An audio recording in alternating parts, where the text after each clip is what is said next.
ভারত তথা সমগ্র বিশ্বে এই 14ই ফেব্রুয়ারি দিনটি হ্যাপি ভ্যালেন্টাইন্স ডে হিসাবে পরিচিত, এটা আপনারা সকলেই জানেন। তবে আজ থেকে প্রায় 5 বছর আগে এই 14ই ফেব্রুয়ারি দিনটিতে এমন একটি ঘটনা ঘটেছিল যার জন্য আমাদের ভারতে এই দিনটিকে ব্ল্যাক ডে হিসাবেই বেশি গুরুত্ব দেওয়া হয়। কেন 14ই ফেব্রুয়ারি দিনটি ভারতের কাছে ব্ল্যাক ডে হিসাবে পরিচিত তা হয়তো অনেকেই জানেন, আবার অনেকেই এমন আছেন যারা হয়তো তৎকালীন সময়ে খবরটি শুনেছিলেন কিন্তু বর্তমানে হয়তো তা ভুলে গেছেন। যারা জানেন তারা কমেন্ট বক্সে জয় হিন্দ লিখুন, আর যারা জানেন না তারা ভিডিওটি শেষ পর্যন্ত দেখতে থাকুন এবং ভিডিওর শেষে কমেন্ট বক্সে জয় হিন্দ লিখতে ভুলবেন না। তো বন্ধুরা, 14ই ফেব্রুয়ারি দিনটি আমাদের অবশ্যই মনে রাখা উচিত, কেননা সেই দিন আমাদের দেশের 40 জন বীর সৈনিক প্রাণ দিয়েছিলেন দেশের জন্য। আজ থেকে 5 বছর আগে এই 14ই ফেব্রুয়ারির দিন ঠিক কী ঘটনা ঘটেছিল তা আপনাদেরকে এই ভিডিওর মাধ্যমে জানাবো। ভিডিওটি শেষ পর্যন্ত দেখতে থাকুন। তো বন্ধুরা, আজ থেকে 5 বছর আগে এই 14ই ফেব্রুয়ারি অর্থাৎ প্রেম দিবস ছিল ভারতবর্ষের জন্য একটি বেদনাদায়ক দিন। 2019 সালের এই 14ই ফেব্রুয়ারি দিনটিতে কাশ্মীর হয়ে উঠেছিল রক্তাক্ত। ভারতমাতা তার 40 জন বীর সন্তানকে হারিয়েছিলেন। কত মায়ের কান্না, কত মায়ের বুক ফাটা আর্তনাদ সেদিন শোনা গিয়েছিল। মুহূর্তের মধ্যেই ভারতবর্ষে যেন অন্ধকার নেমে এসেছিল। ঘটেছিল কাশ্মীরে পুলওয়ামা অ্যাটাক। সমস্ত ভারতবাসীর চোখের জলে ভিজে গিয়েছিল আমাদের মাতৃভূমি। নিমেষের মধ্যেই ভ্যালেন্টাইন্স ডের আনন্দ বিলীন হয়ে গিয়েছিল দুঃখের সাগরে। দিনটি ছিল 2019 14ই ফেব্রুয়ারি।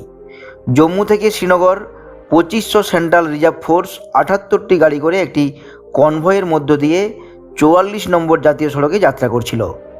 3:30 মিনিট নাগাদ জম্মু থেকে ছাড়ে 78টি গাড়ির এই কনভয়। সূর্যাস্তের আগে তাদের গন্তব্যে পৌঁছানোর কথা ছিল। পূর্ববর্তী প্রায় 2 দিন মহাসড়ক বন্ধ থাকার কারণে কর্মীদের একটি বড় সংখ্যা বহন করতে বাধ্য হয়েছিল সিআরপিএফের কর্তারা। আর ঠিক এই সময়টিকেই কাজে লাগিয়েছিল জঙ্গিরা। এই বিপুল সংখ্যক সিআরপিএফ জওয়ানরা যখন একটি কনভয়ের মধ্য দিয়ে জম্মু কাশ্মীরের পুলওয়ামা জেলার লেথোপাড়া পার হচ্ছিল, ঠিক তখনই জঙ্গিদের একটি বোমা ভর্তি আত্মঘাতী গাড়ি এই কনভয়ে ধাক্কা মারে এবং সঙ্গে সঙ্গে বিশাল বিস্ফোরণের সৃষ্টি হয়, যার ফলে আমাদের 40 জন বীর জওয়ান শহীদ হয়েছিলেন। ঘটনাস্থলে এতটাই নৃশংসতার কঠিন ছবি দেখা গিয়েছিল যে সাধারণ সুস্থ মানুষ তাকাতে পারছিল না। সেখানে ছড়িয়ে ছিটিয়ে পড়েছিল জওয়ানদের ছিন্ন বিচ্ছিন্ন দেহ, গাড়ির টুকরো ও চারিদিকে শুধু রক্ত আর রক্ত। এই ঘটনার পরেই জঙ্গি সংগঠনের নেতা জইশ ই মোহাম্মদ ভিডিও প্রকাশ করে এর দায় স্বীকার করেছিল। জানা গিয়েছিল 22 বছর বয়সের এক সুইসাইড বোম্বার, যার নাম আদিল আহমেদ, বিস্ফোরক ভরা একটি গাড়ি নিয়ে পুলওয়ামা জেলায় ঢুকে পড়েছিল, যে ছিল কাশ্মীরেরই বাসিন্দা।